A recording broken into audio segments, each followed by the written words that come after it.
Welcome to Purple Sky News. All the news you probably missed but shouldn't have. Strap yourself in and get ready to have your mind blown. The news isn't what it used to be. Lies and manipulation run rampant. Here at Purple Sky News we bring the news that matters. Without further ado, here's today's story. Commentary: How do we help children cope with fear of nuclear war?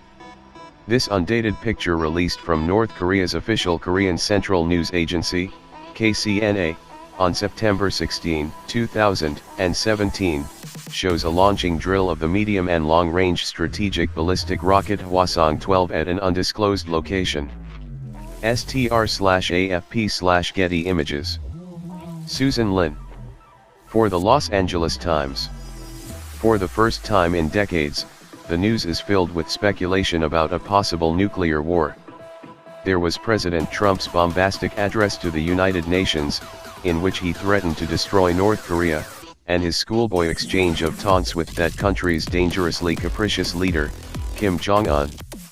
A quick glance at the headlines is enough to learn that the North's foreign minister has declared a missile attack on the United States inevitable, or that Pyongyang intends to explode a hydrogen bomb over the Pacific.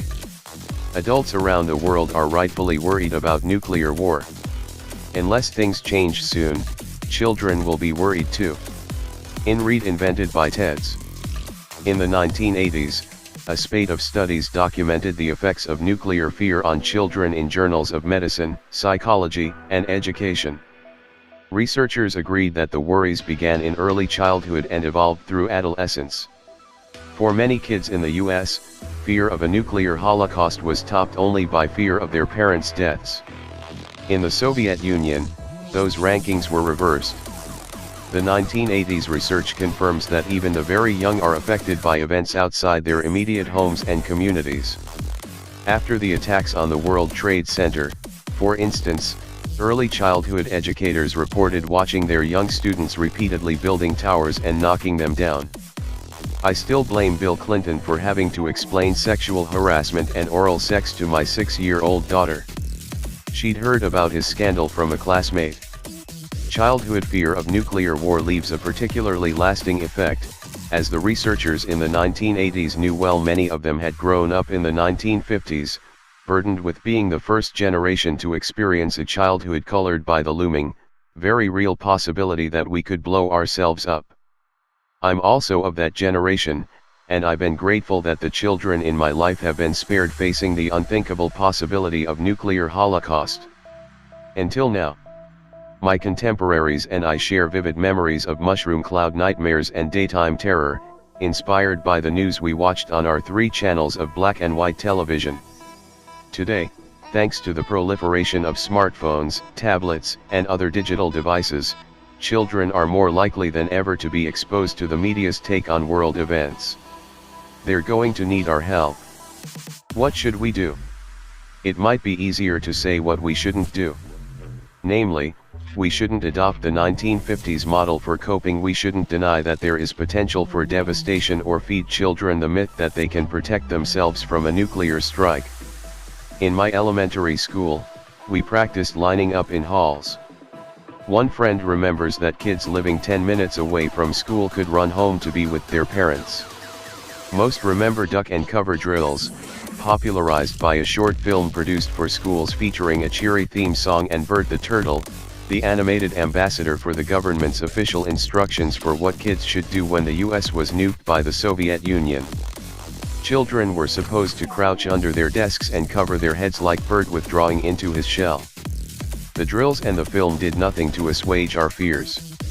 They denied the reality of the devastation we knew was caused in Hiroshima and Nagasaki, Japan. Besides, if we could survive a nuclear attack by getting under our desks, why were people building fallout shelters stocked with months' worth of canned goods? Now more than ever, we shouldn't deny that nuclear war could happen. Given the impulsiveness and volatility of Kim Jong Un and our own president, it's simply not a given that cooler heads will prevail. We can, however, tell children truthfully that nuclear war is unlikely. We can tell them that, like us, most people don't want it to happen. And we can reassure them that people in our government and in other governments around the world are working hard to prevent it. We can also let kids know that they are not alone, and that they can come to us with their worries. This may sound obvious, but the children described in the 1980s studies often didn't share their fears with adults. Many felt isolated and helpless. This combination of fear, helplessness, and isolation can lead to despair, apathy, cynicism or alienation, destructive attributes in individuals, and a threat to democracy if prevalent in the population. Finally, while talking with our children is crucial, it isn't enough. Kids need to see adults take action.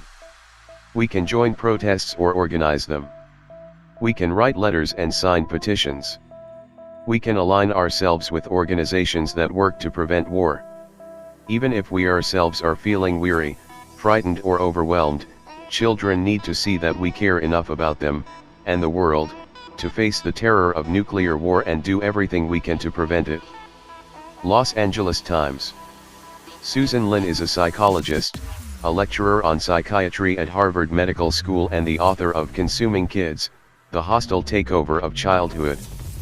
Thank you for tuning in. Stay awake and awaken others.